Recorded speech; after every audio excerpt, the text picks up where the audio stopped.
Coucou mon petit loup, c'est Aaron The Wolf Omega 23. J'espère que vous allez bien et aujourd'hui on se retrouve pour une nouvelle vidéo.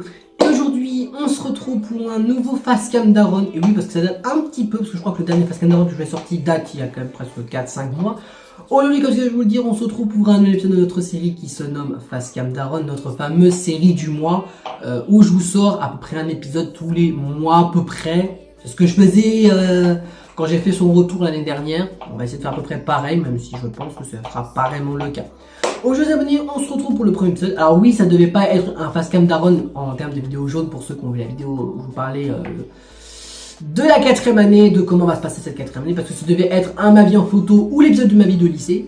Sauf que on est encore au mois de janvier alors je sors cette vidéo, donc ma vie de lycéen c'est pas possible, parce que je vous ai déjà sorti l'épisode du mois de janvier qui était sur les anecdotes de première. Et ma vie en photo, je n'ai toujours pas assez de photos pour vous tourner, donc ce n'est pas possible. Donc du coup, mais en plus par miracle, j'ai une vidéo jaune que je devais tourner. Vous l'avez vu dans le titre, puisque je vous parlais d'une future série Playmobil qui arrive dans pas très longtemps, qui est une série que vous connaissez, ce qui à la base vient de la télé, comme Koh-Lanta, Tahiti Quest, voilà. Placement de produit, non je déconne. Tout simplement pour vous dire que voilà, la plupart des séries Playmobil que j'ai fait sur cette chaîne, c'est des séries que vous connaissez parce que c'est basé de la télé. À savoir Koh-Lanta Junior et les Aventures Playmobil, c'est la même série, hein. Ça vient juste de, c'est juste pas les mêmes candidats. C'est adultes et enfants, les présentateurs c'est pas les mêmes, mais c'est Koh-Lanta de base, on peut leur donner leur inspiration télé. Qu'est-ce qu'il y a d'autre comme ça? Bah, la série que je vous présentais, ça vient de la série Les Traîtres. Tahiti Quest, c'était une ancienne émission qui n'existe plus, mais qui était une émission de famille, qui venait se battre, c'est juste que c'était pas la même couleur. Les 8 stylistes, bah, ça fait référence, je l'ai dit, entre 4 mariages et Rain Shopping, donc deux séries que j'ai mélangées à peu près. Et je crois qu'on est plutôt pas mal, je crois. Et je crois que je vous ai résumé après toutes les... alors les 8 amis geeks, c'est la seule série un peu originale que j'ai fait. Mais sinon le reste c'était que des séries que vous pouvez connaître d'émissions télé. Au lieu d'abonner, comme ce que je vous l'ai dit, je vais vous présenter une nouvelle série Playmobil qui va pas tarder à commencer, qui commence je pense je dirais dans 2 ou 3 semaines, tout dépend quand est-ce que je vais gérer le tournage de la saison 4 de Loup-Garou, parce que je rappelle que la prochaine série Loup-Garou Playmobil, qui est la première série de 2025, c'est Loup-Garou Playmobil saison 4, qui devait sortir en fin d'année. Mais je n'ai pas eu le temps. Je n'ai pas eu le temps de le faire malheureusement. Bref. Du coup, vous avez vu dans le petit titre que je vous ai vu dans le titre. Bon, ce sera peut-être pas exact à la voix quand je vais vous le citer, mais le titre de cet épisode numéro 22 de Facecam d'Aaron sera tout simplement une nouvelle série Playmobil qui débarque. Je pense que ça sera à peu près comme ça le titre. Alors, le titre de la série s'appelle Les Traîtres. Voilà, j'ai pris le même titre comme ce qu'il y a à l'émission. Alors, c'est quoi cette émission de la série? C'est très simple, l'émission des traîtres, alors si je prends l'émission télé, je précise, et pas la version publique que j'explique après, c'est des personnalités connues dans l'actualité actuelle, de ce que je sais, qui viennent s'affronter dans une espèce de château un peu historique, pour s'affronter entre eux, parce qu'il y a 2 équipes, il y a les loyales et les traîtres, et les traîtres sont en infériorité parce que, je vais pas vous dire le nombre de joueurs exact, parce que chaque saison, c'était pas le même nombre de joueurs. À savoir, saison 1, je crois, c'était 14 ou 16. Saison 2, c'était, je crois, 18, je crois. Saison 3, c'était une vingtaine. Et la saison spéciale Nouvelle Génération, je crois qu'ils étaient une 14 aussi, je crois. Mais voilà, vous avez vu que le nombre de joueurs, voilà, c'est pas le même. Donc du coup, j'ai pris un nombre de joueurs un peu trop. Et c'est un peu normal parce qu'il y a une explication. Parce qu'en total, il y aura en tout 26 joueurs. C'est presque le double de candidats qui viennent de la télé, bref. Parmi les 26 joueurs se trouvent des joueurs que vous connaissez de d'autres émissions Playmobil qu'on a fait auparavant, notamment Tahiti Quest, notamment les Aventures Playmobil ou les 8 stylistes, bref, par exemple. Que vous voulez les reconnaître, d'autres ce sont des nouveaux personnages, et pas n'importe lesquels, ce sont les nouveaux Playmobil que j'ai reçus à Noël et à mon anniv. Bon, vous savez à quoi ressemblent les nouveaux, parce que vous avez vu dans les lives que j'avais tourné il y a à peu près 3-4 semaines déjà. Bref, du coup le but est très simple, c'est que parmi les 26 joueurs se cachent des loyales, des traîtres, à savoir des gentils, des méchants, à savoir c'est une espèce de loup-garou, si vous préférez, les traîtres. En gros, moi je vais vous dire le nombre de traîtres exact parce que bah je sais combien ils vont être au total 4 traîtres face à 22 loyales. Le but des loyales c'est d'éliminer les 4 traîtres et le but des traîtres c'est d'éliminer tous les loyales. Alors oui, certes, il n'y a que 4 traîtres, mais c'est comme le loup-garou, personne ne sait qui a quel rôle, on ne sait pas qui sont les traîtres, on ne sait pas qui est loyal. C'est un jeu de manipulation et de stratégie et de confiance. Voilà, si je dois à peu près résumer ce que c'est le jeu de traître. Au cours de l'aventure, les désaventuriers vont faire des épreuves en équipe, rouge contre bleu. L'équipe gagnante va avoir accès à un grenier qui va pouvoir permettre à rapporter on va dire des attributs qui va pouvoir les sauver ou leur donner des difficultés peut-être aux traîtres potentiels, aux loyaux, hein, si c'est les traîtres qui arrivent à attraper ces objets. Et le but, c'est à la fin de la partie, il faut que ce soit les traîtres, soit les loyaux qui gagnent. Alors je vais expliquer un peu avant de commencer à vous expliquer le scénario, je vais plutôt vous présenter les candidats, parce qu'il y a des candidats. Alors je vais vous présenter les candidats, et après le maître du jeu, ses assistants et des personnages mystérieux, parce qu'en fait j'avais pas envie de refaire une série traître banale que tout le monde connaît. Je me suis dit pourquoi pas on peut faire un peu kitsch en rapport avec mon jeu préféré Société, que vous connaissez parce que je vais faire 6 saisons sur ce jeu. J'ai même fait un épisode spécial, l'épisode geek. Vous connaissez ce jeu, exactement. Personne peut s'asseoir autour de ce jeu de société et dire je suis meilleur que toi. Voilà, personne peut se battre. Loup-garou. Loup-garou, je suis désolé, mais Loup-garou de tir sur lieu, c'est pour moi le meilleur jeu de société ever qui puisse exister. Parce que tu peux faire du roleplay, tu peux faire des animations, tu peux créer des histoires avec, tu peux faire de la compétition. Bref, c'est pour moi le best jeu qui peut exister de la vie. Alors peut-être pas le vrai jeu en termes de gaming, mais on va dire un jeu de société, c'est le best jeu qui peut exister. Bah la preuve, je vais quand même vous tourner 6 saisons de Loup-garou. Je vous ai tourné un épisode spécial dans la série Les 8 Amis Geeks, et on retrouvera ce jeu en version un peu modifiée dans 40 pas 4. Voilà, donc ça prouve que je suis très très fan de ce jeu Loup-garou. Bref, du coup, et je me suis dit pourquoi pas mixer les traîtres et Loup-garou, puisque ça ressemble à peu près. C'est juste qu'au lieu qu'il y a la sorcière, la voyante, le détective, le chasseur, la petite fille, c'est juste que c'est juste des loyaux, donc les villageois, et les traîtres qui sont les loups-garous. C'est à peu près similaire, bref. Et j'ai ajouté un peu de nouvelles règles parce que j'ai pas envie de faire une émission dédiée à Copy 100%, parce que je l'ai expliqué dans les 2 dernières vidéos qui étaient la vidéo des débriefings des 3 ans et la vidéo des 4 ans. Je l'ai expliqué que maintenant à chaque fois que je fais une série mobile, il faut que je trouve des différences pour pas que ce soit copié à 100%. Et pour les traîtres, on va s'amuser à rajouter des règles de plus, des nouveaux attributs en plus, des nouveaux joueurs en plus, parce qu'au lieu d'être 14, 15, 16, 18, ils seront 26, etc. etc.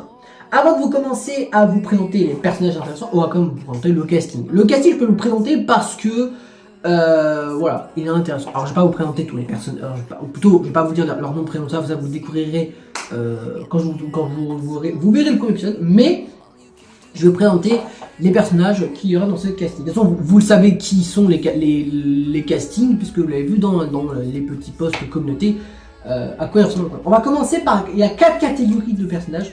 Il y a les anciens personnages que j'ai il y a depuis quelques années, mais je les ai pas utilisés. Donc c'est des personnages que j'ai gardés il y a 2 ans de ça et qu'on ne les a pas utilisés. Donc on a 2 personnages, voilà.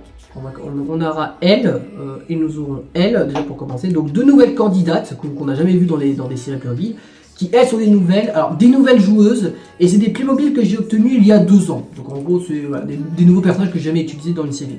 Elle, vous l'avez jamais vu, et elle, vous l'avez vu pour dans 40 pas 2. Et je crois, vous l'avez vu aussi, je crois, pour les 8 stylistes, une des 2 saisons, je crois. C'est pas de bêtises. Donc vous retrouverez ces 2 candidats, et il y aura un 3e perso que lui vous le connaissez parce que vous l'avez vu dans Loup-garou saison 3, dans Loup-garou saison 1 et saison 2. Bon, lui, je peux dire son prénom, ce que vous connaissez, c'est Lucas. Vous le retrouverez en tant qu'un des candidats de la série Les Traîtres, qui lui sera un personnage. Et c'est cool de le voir parce qu'en tant que narrateur, va-t-il gérer la partie en étant joueur? Et bah ça on verra. On aura lui. On va attaquer la 2e catégorie qui est pour moi je pense la plus intéressante. C'est les personnages que vous connaissez déjà, qui ont participé à d'autres séries, qui sont de retour. On en a quand même pas mal des personnages. Nous avons pour commencer lui, qui est, vous l'avez vu récemment, qui est Eric, donc notre fameux agent immobilier qui a été transformé en stripteaseur. Le voici, que vous le reverrez pour Loup-garou saison 2. On retrouvera son mec qui a perdu la finale avant de Playmobil saison 2, donc Damien, on le retrouvera lui aussi. Nous aurons Adrien qui est de retour, donc le personnage que j'aime pas trop, mais il faut des personnages qu'on aime pas trop dans la série pour voir des gogoles, donc le voici, peut-être qu'il va s'améliorer, on ne sait pas, mais il est de retour. Nous avons qui d'autre?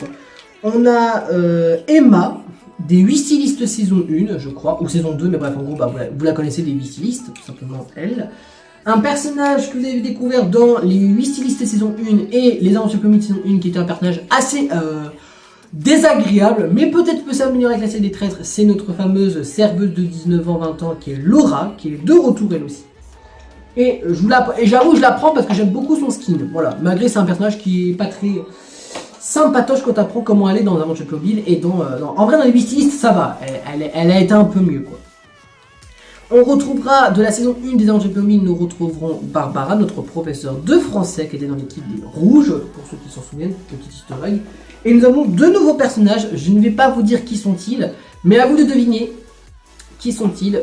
Voilà, indice que je peux vous donner, ce sont des personnages qui ont changé de Playmobil. À savoir, ce ne devait pas être lui ni elle. Et indice numéro 2, ce sont deux personnages qui ont participé à la même série. Voilà.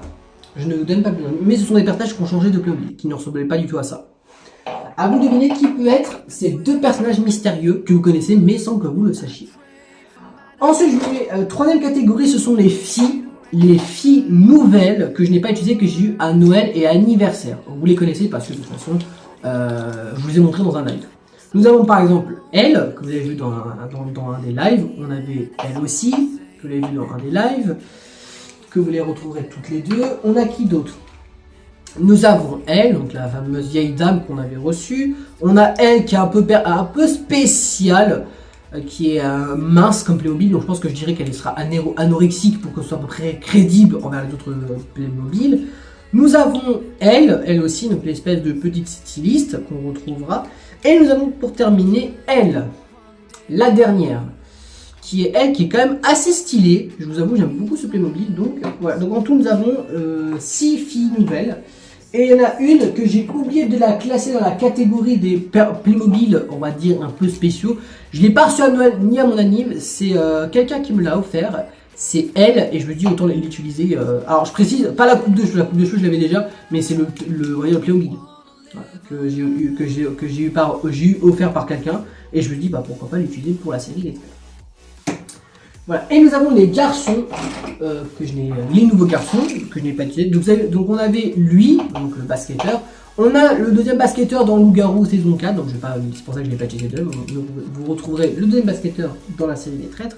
Il y aura lui que je trouve assez stylé, qui est quand même assez cool comme personnage.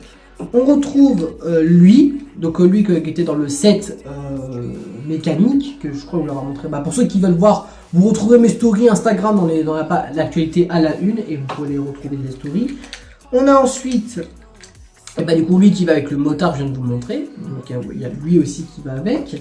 Nous avons le petit joueur de fléchettes, qui était tout rose. On a lui, je crois que ça fait 1 an que je l'ai, et je l'ai trouvé un peu cool, donc je me dis pourquoi pas l'utiliser. Hein. Et il nous reste deux personnages. Il nous reste lui, donc l'espèce d'étudiant coupe de cheveux rose, et nous avons lui, qui était une espèce de gangster que j'ai réussi à transformer en lycéen avec son histoire. Je vais pas vous dire, voilà. Donc ça, ce sera tout le casting de la saison 1 des Traîtres. Alors par contre, comme il y a 26 joueurs, quand je ferai une saison 2, on en retrouvera un minimum 3 ou 4 quand je ferai la saison 2, parce qu'il y aura une saison 2 bien plus tard. Maintenant que je vous ai présenté le casting, on va présenter les personnages mystérieux, puisqu'ils vont avoir un rôle assez important dans la série. Nous avons notre petit protagoniste, le voici, donc le maître du jeu. Voici Vincent, si je ne me trompe pas, donc comme c'est voici Vincent, le protagoniste, donc celui qui va jouer et faire jouer un petit tour à nos fameux présentateurs, à nos fameux candidats. Nous avons son assistant qui est du coup, pour faire référence à la série Les 8 Amis Geeks, notre fameux conducteur de bus qui est l'un de ses assistants. On retrouve sa femme, je me souviens plus de son prénom, qui est du coup son assistante elle aussi. Et tous les autres, ce sont des personnages basés sur l'histoire de Loup-Garou, mais un petit peu changés et un peu roleplay pour la série des Traîtres. Et ils ont un rôle primordial que je vais vous expliquer. En fait, je vous explique la vidéo parce qu'en fait, j'ai fait une vidéo pour deux raisons. Pour mon avis personnel, pour moi-même, et aussi pour que vous puissiez comprendre les règles. Parce que je vous dis tout de suite, quand je tournerai le premier épisode, je vais pas passer 15 minutes, 30 minutes dans un épisode à vous expliquer les règles. C'est pas mon intérêt. Voilà, je vais pour vous expliquer tout de suite. Alors, nous avons, je crois, tous les rôles qui puissent être, sauf villageois, parce que villageois, on s'en bat les couilles, parce que c'est un loyal, quoi, on s'en bat les couilles, donc... Mais tous les autres sont des personnages un peu basés sur le jeu de Loup-Garou.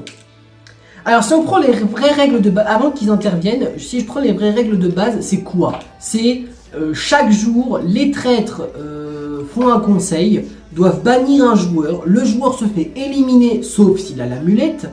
Ensuite, les joueurs restants, imaginons Si on prend la première journée de compétition, en gros, ils sont 26 joueurs. Ils sont divisés dans 2 équipes de 13. Ils font une épreuve. L'équipe gagnante auront accès au grenier. Les 13 joueurs ouvrent une boîte. Certains d'entre eux auront rien, d'autres auront des objets qui pourront leur aider pendant la suite de l'aventure. Ensuite, il y a le conseil avec la dague, l'amulette, etc., etc. Il y a le conseil et un d'entre eux qui s'est fait dégager. La personne se fait dégager. Les traîtres se retrouvent après au lieu des traîtres. Ils font leur conseil, ils choisissent qui se fait bannir, la personne se fait éliminer, etc., etc. En gros, c'est un loup-garou un peu différent. En gros, il y a une épreuve. En gros, l'épreuve, c'est l'espèce de... En fait, un mélange entre Koh-Lanta, loup-garou, traître. Voilà, c'est un mélange de 3 séries à peu près. Voilà, les règles que je vais rajouter en plus, on va rajouter 2 objets en plus en rapport avec l'amulette, la dague. Alors ça, je vais expliquer ce que c'est, ces objets pour que vous puissiez comprendre. Et deuxièmement, il y aura des règles nouveautés que je vais rajouter. Je vais m'expliquer pour l'histoire des objets à pour gagner. Quand les équipes s'affrontent dans une épreuve, donc on va dire un nombre égal, l'équipe gagnante, donc en gros, si on disait dans équipe rouge face à équipe bleue, les équipes font une épreuve. Imaginons, ce sont les rouges qui gagnent, c'est une connerie. Les rouges remportent l'épreuve, et bien les rouges ont accès au grenier. Et parmi les 13 boîtes, puisqu'ils sont 13, il y aura, je sais compter, il y aura... Attends, c'est compter. Il y aura 9 boîtes vides et les 4 autres boîtes auront un objet dedans. Parmi les 4 objets, il y en a 2 que vous connaissez pour ceux qui connaissent la série des traîtres et 2 nouveaux. Il y a l'amulette. L'amulette est dans le jeu des traîtres. C'est quoi les traîtres, l'amulette? L'amulette, ça permet à la personne qui possède l'amulette d'être invincible au conseil du bannissement des traîtres. En gros, quand les traîtres vont choisir quelqu'un, s'il choisit cette personne, et bien la personne ne pourra pas s'en bannir parce qu'il aura l'amulette qui aura eu du coup été protégée. C'est comme si c'était un collier d'immunité. Si je peux à peu près vous donner un truc similaire. Et le deuxième objet qui existait déjà, c'est la dague. La dague est très simple, cet objet est utilisé pendant le conseil entre tout le monde, entre tous les joueurs. Et la personne qui possède cette dague, son vote comptera double. Donc ça peut quand même tout basculer pour les joueurs. Il y a 2 objets que j'ai ajoutés. Parce que je me dis pourquoi pas les ajouter à mon propre truc, en plus c'est mon jeu. J'ai ajouté l'objet du bouclier. Le bouclier va être donné à le bouclier quand le joueur l'attrapera, parmi les 13 joueurs de l'équipe rouge. Si le joueur attrape le bouclier, eh bien il pourra choisir la personne de son choix au conseil et cette personne sera protégée de 3 votes. En gros, pour vous donner un exemple, si maintenant que la personne A protège la personne B au conseil et que maintenant, pendant le conseil, la personne B a reçu 8 votes en tout, eh bien on en retirera 3 puisque le bouclier en retirera 3 votes automatiquement. En gros, au lieu d'avoir 8 votes, on n'en comptera que 5. Tout simplement. Et le dernier objet que j'ai ajouté, c'est en rapport avec ces personnages, c'est, je n'ai pas encore l'intitulé de cet objet, mais je pense que j'appellerai soit l'appareil, soit le téléphone, soit la boule magique. Je n'ai pas encore trouvé. Mais ce 4e objet est très simple, c'est que la personne qui l'attrape va pouvoir faire appel à un personnage de loup-garou. Chaque personnage est titré et basé sur le jeu de loup-garou, mais un peu roleplay comme ce qu'on a fait pour le zombie apocalypse. Si je présente un des personnages pour vous donner l'exemple. Par exemple, nous avons elle, facile à deviner, qui sera du coup la petite fille. La petite fille c'est très simple, je l'ai laissé petite fille parce que ça lui va bien. La petite fille très simple c'est que quand elle se fait appeler par le joueur, elle pourra donner un indice sur l'apparence de l'un des traîtres. Imaginons si un des traîtres a les cheveux blonds, elle dira à cette personne, oui, un des traîtres a les cheveux blonds. Et du coup, il aura un indice capital, la personne qui est prête. Après, il en fait ce qu'il veut, hein, la personne qui ira attraper la personne de son choix. Parce qu'il sera à lui de choisir son personnage loup-garou, et il ne pourra intervenir qu'une seule fois. Donc il faudra qu'il fasse le bon choix.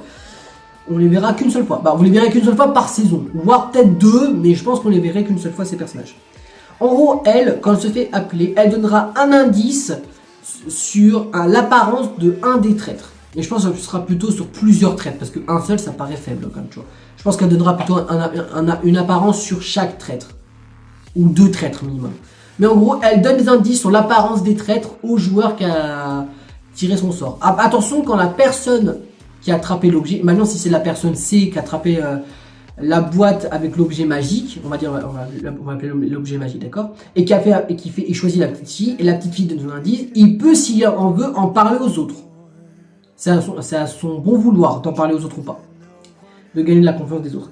Du coup, elle, son rôle à elle, je ne sais pas le nombre exact, mais c'est donner des indices sur l'apparence des traîtres. Une fois dans la partie, je pense, parce que peut-être 2 fois, ça serait abusé. Donc le nombre de fois, c'est pas officiel, mais je pense que ce serait 1 fois. Mais vu le nombre de personnages, et c'est un personnage par conseil. Donc, et comme en tout, il y en a... Combien de personnages j'ai présenté? Il y en a 7. Donc, 7 conseils, je crois, c'est le nombre de conseils qu'il y aura pour 26 joueurs. Je pense que ce sera 1 fois par joueur. Nous avons ensuite... vas-y, elle. Nous avons la princesse voyante. La princesse... Oh, pardon. La princesse voyante, c'est très simple. Quand le joueur qui a attrapé l'objet magique l'a choisi, elle pourra donner l'identité et le rôle de l'un des joueurs, de 2 joueurs. Au lieu de 1, c'est 2 joueurs de son choix. En gros, elle en choisit 2. Et maintenant, la personne D attrape cet objet, elle choisit la voyante. Et bien la voyante... non, plutôt. Revenons un peu en arrière. Si la personne C, au lieu de choisir la petite fille, choisit la voyante, il pourra choisir 2 joueurs de son choix et il connaîtra l'identité si c'est des loyales ou des traîtres. Évidemment, si c'est des traîtres, il les balancera devant tout le monde au conseil. Mais voilà. La voyante, c'est l'un des rôles les plus tricky du loup-garou, je le comprends parce que c'est quand même un pouvoir assez cheaté de connaître les rôles de tout le monde. Donc voilà, la princesse voyante. C'est pas son vrai prénom, mais c'est une voyante déguisée en princesse. En gros, j'ai fait un peu roleplay, tu vois, dans le monde du château. Nous avons lui, alors il n'a pas encore son arme parce que son arme elle a créange, mais lui c'est le chevalier. Et du coup, dans les vrais rôles de loup-garou, c'est le garde. C'est simple, il pourra choisir la personne qui attrape cet objet, à savoir lui, va pouvoir choisir. Et maintenant, si la personne C choisit finalement le chevalier, donc c'est le garde, il pourra choisir une personne de son choix et la personne de son choix sera protégée lors du bannissement des traîtres. Donc, personnage très important aussi pour éviter de se faire bannir. Ensuite, qui nous avons d'autres comme personnage important? Ah oui, nous avons elle. Ça n'a rien à voir, mais elle, ce sera une loup-garou, même si ça se voit pas du tout. J'ai juste profité qu'il y ait une des 2 nouvelles robes. Je dis pourquoi pas l'utiliser. Elle, c'est très simple. Bah d'ailleurs, anecdote, les 2 robes nouvelles que vous avez vues dans le live, je les ai utilisées toutes les 2. Hein. Les deux nouvelles robes sont utilisées. Voilà. Du coup, la loup-garou, c'est la seule personnage utile pour les traîtres. Elle sera uniquement appelée par les traîtres. Si les traîtres arrivent à choper un objet, si, c'est simple, c'est que dès que les traîtres arrivent à l'appeler, les traîtres, c'est très simple, c'est que elle va pouvoir éliminer une personne de plus lors du bannissement. C'est-à-dire en gros qu'au lieu qu'une personne se fait éliminer, il y en aura 2 qui peuvent se faire éliminer en un seul tour avec elle. Donc imaginons que si la personne c'est un traître et il attrape la boule magique et il prend le loup-garou en personnage qui intervient, et bien grâce au traître de personnage C, et bien la personne C avec ses autres coéquipiers traîtres vont pouvoir éliminer quelqu'un avec le bannissement, mais éliminer une autre personne avec elle, puisque c'est un loup-garou, et le loup-garou c'est comme si c'était un traître. Donc 2 personnes peuvent se faire éliminer en un coup. Ça explique pourquoi j'ai pris 26 joueurs, parce que on peut avoir 2-3 éliminés en un seul épisode. Ensuite, nous avons qui d'autre? Nous avons elle, qui a complètement changé, parce que à la base c'était la sorcière, mais maintenant ça sera Madame la Juge. Et ce personnage-là interviendra lors des conseils. Si la personne C attrape la boule magique et choisit la juge, c'est simple, au moment du conseil, la personne qui a reçu le plus de votes, qui est du coup censée être éliminée, se fait entre guillemets éliminer. Et si c'est elle qui a été choisie, elle intervient et c'est le joueur qui a attrapé cette personne, en gros c'est la personne C, qui choisit si la personne mérite de se faire sortir. Comme si c'est la potion de vie. Voilà, et elle peut éliminer une 2e personne en un seul tour aussi, avec la potion de mort. Voilà, simplement. Donc en gros c'est un peu un cadeau empoisonné ce personnage. Nous avons l'avant-dernier personnage qui est assez tricky aussi, c'est le bûcheron qui a été transformé qui était avant le chasseur. Le bûcheron c'est très simple, alors lui il est un peu particulier ce personnage, il est un peu différent des autres joueurs, je m'explique.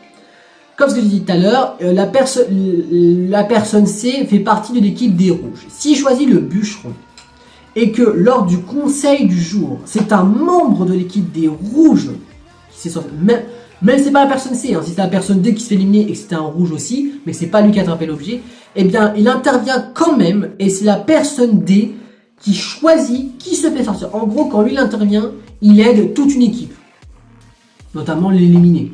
Donc lui, il intervient uniquement si c'est un membre de l'équipe qui a attrapé cet objet qui emporte quelqu'un dans la mort.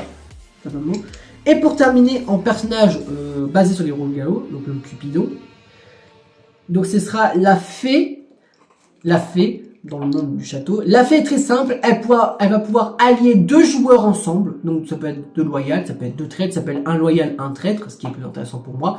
Les allier ensemble, et c'est simple, si un des 2 joueurs se fait éliminer, l'autre se fait éliminer aussi. Donc, et du coup, par contre, elle, la particularité, c'est qu'elle intervient pas au cours d'une journée aléatoire, elle intervient dès la première journée, automatiquement, quand on choisit les traîtres. Il y a elle aussi, en gros, quand lui, il fait le tour de la table et touche l'épaule des joueurs en mode, toi t'es le traître. Après, elle, c'est à son tour de venir, elle tape sur l'épaule des 2 autres personnes, et les 2 autres personnes qui ont été touchées, c'est les 2 personnes qui ont été mises ensemble. Alors par contre, je spoil, je risquerais de mettre un traître et un loyal en complice, parce que je vois pas deux loyal, 2 traîtres. Mais à moins que je change d'avis, mais pour moi, ça serait plus logique de mettre un traître et un loyal, parce que je trouve ça un peu plus cool. Donc elle n'interviendra pas, donc du coup il y aurait 1, 2, 3, 4, 5, 6 personnages. Donc il nous faut au minimum 6 conseils. 26 joueurs, normalement 6 conseils ça suffit. Et il nous reste un dernier personnage à vous présenter, c'est lui. Ce sera celui qui va faire les épreuves, qui va être l'espèce de maître du jeu en termes d'épreuves. Ce sera, je l'appelais Izuki le clown, voilà. Pour pas vous faire référence à My Hero Academia, parce que je m'en fous du coup, moi j'aime pas. Lui, voilà. Ce serait le deuxième personnage que vous êtes raté. Alors, si on prend maintenant les règles de l'émission, de mon émission, pas l'émission télé. C'est ça. Si on prend, imaginons le premier épisode, que je vais tourner d'ici, je dirais, dans 2-3 semaines. Si on prend le premier épisode, c'est simple. Les 26 joueurs arrivent dans un des lieux de Playmobil que je vais créer. Les 26 joueurs se présentent avec le présentateur, on explique les règles, mais en vite fait, en gros, les personnages principaux vite fait, les conseils, etc. etc. Ensuite, tout le monde fait un petit tour de table de discussion entre eux. Ensuite, on réunit tous les joueurs dans la grande table ronde, qui est pas vraiment une table ronde, c'est vraiment une table, on va dire, à moitié ovale à peu près, mais elle est pas ronde, tout le monde la verrez quand je ferai la série des traîtres. Voilà. Ensuite, tout le monde aura les yeux bandés. Alors, je prépare faire ça avec Globin, mais tout le monde aura les yeux fermés. Le présentateur passe autour de tout le monde, tape sur l'épaule de 4 joueurs qui vont du coup être les traîtres sélectionnés. Alors évidemment, je précise encore une fois, comme pour Loup-Garou saison 1, 2, 3, 4, pour les épreuves, les choix des traîtres vont être aléatoires. C'est simple, je tourne une roue et j'en choisis 4. Les 4 tirés au sort seront les traîtres, etc. Ensuite, dès qu'il a choisi les traîtres, la Cupidon se réveille pour la seule fois de sa partie. Elle se réveille elle va désigner les 2 personnes qui vont être alliées. Que ce soit des traîtres, des loyales, on s'en fout, eux ce seront ensemble. Ils font une équipe tous les 2. En toute discrétion. Et je pense que si ça pouvait l'intéresser, on pourrait comme la faire intervenir comme personnage, en gros la refaire intervenir une deuxième fois. C'est juste que cette fois-ci, c'est une espèce de semi-voyante. En gros, quand on l'appelle, elle doit donner l'identité de l'un des 2 personnages, une des 2 personnes qui a été mise en couple. En gros, elle doit dire un des 2 qui est allié avec un autre joueur, tout simplement. Sans dire que c'est un loyal ou un traître. Elle doit juste dire l'identité de l'un des 2 qui font partie du duo, quoi, je préfère. Donc je pense que si on la fait intervenir, il nous faut minimum 7 conseils. Ce qui est quand même pas mal. Quand même. En gros, comme il y a minimum 2 éliminés par jour, il nous faut minimum, on va dire minimum, il y en a peut-être 3. On va dire en gros, il nous faut minimum 10 épisodes. Donc vraiment, ce sera normalement tous les personnages pourront intervenir normalement une fois. Ensuite, dès que le duo a été créé, les traîtres ont été sélectionnés, tout le monde reparle pour une dernière fois dans la petite salle, pour voir si les comportements ont changé après le conseil et avant l'attribution des rôles. Ensuite, tout le monde part se coucher sauf les traîtres. Les traîtres se réunissent dans le petit pièce des traîtres.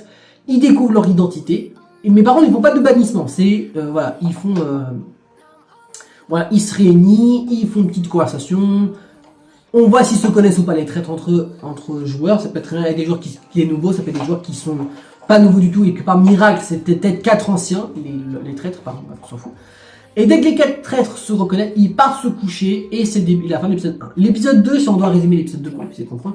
L'épisode 2, c'est simple, c'est tout le monde se réveille au petit... Alors en vrai, il y a une salle dédiée au petit déjeuner, sauf que je vais pas créer une salle de déjeuner parce que toutes les chaises Playmobil que j'ai ont été utilisées. Donc je pense que j'utiliserai la salle principale comme salle de petit déjeuner. Vous savez, quand ils ouvrent la porte en mode suspense de ouf pour savoir qui rentre, en gros, on va savoir qui n'était pas là. Alors par contre, il n'y aura pas la scène avec tous les tableaux comme ils font pour la série des crêpes.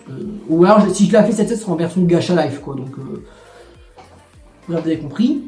Ensuite, dès que tout le monde est réuni, que ce soit avec un éliminé ou pas, tout le monde se réunit à la salle.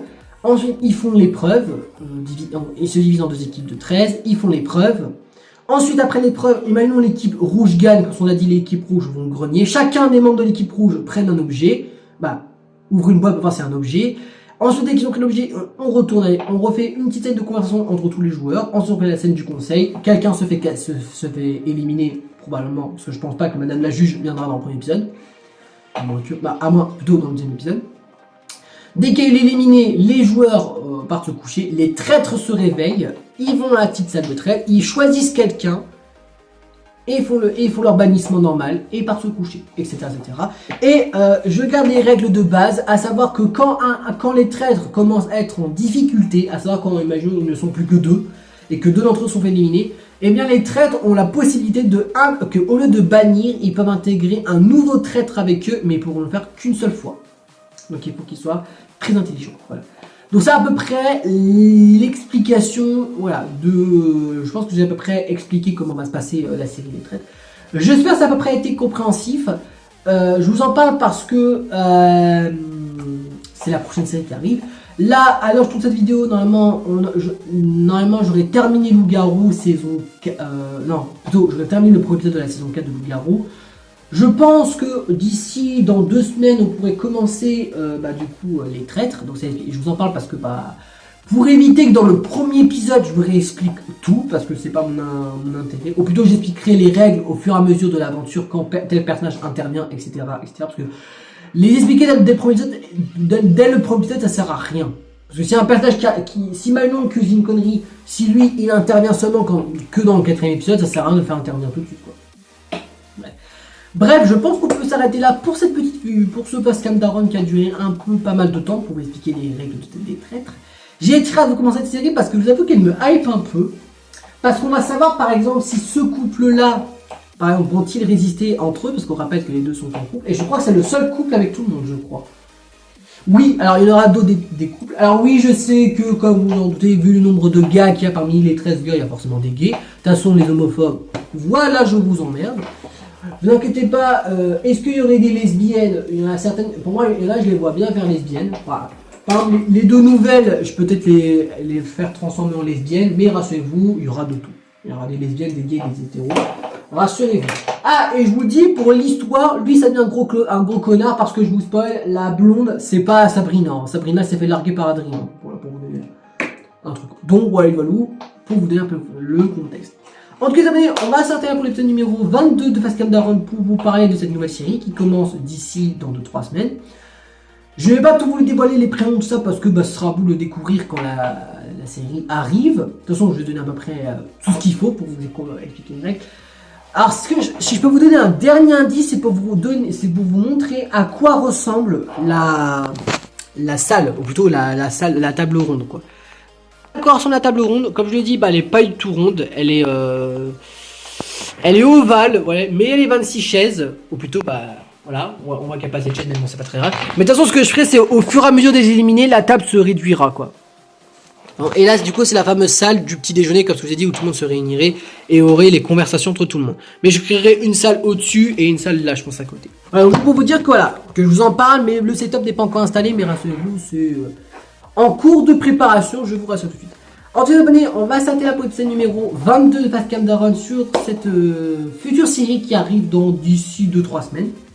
En tout cas, j'espère que cette vidéo vous a plu et que vous avez à peu près compris le concept de comment va se passer le jeu, parce que je vais pas trop en parler ni trop en revenir dessus. D'autant plus qu'il y aura une saison 2, donc je pense que quand vous aurez la saison 1, vous aurez compris le concept, et quand vous aurez la saison 2, vous aurez tout compris. En tout cas, j'espère que cette vidéo vous a plu. Si c'est le cas, n'hésitez pas à mettre un petit pouce bleu et de vous abonner à notre chaîne YouTube pour que vous une petite communauté de nous et en finir pour les prochaines vidéos. N'hésitez pas à mettre un petit commentaire avec vous de ce que vous pensez de cette vidéo. Et puis d'ici là, on se retrouve là d'ici là pour une prochaine vidéo et pour un prochain live. Salut tout le monde!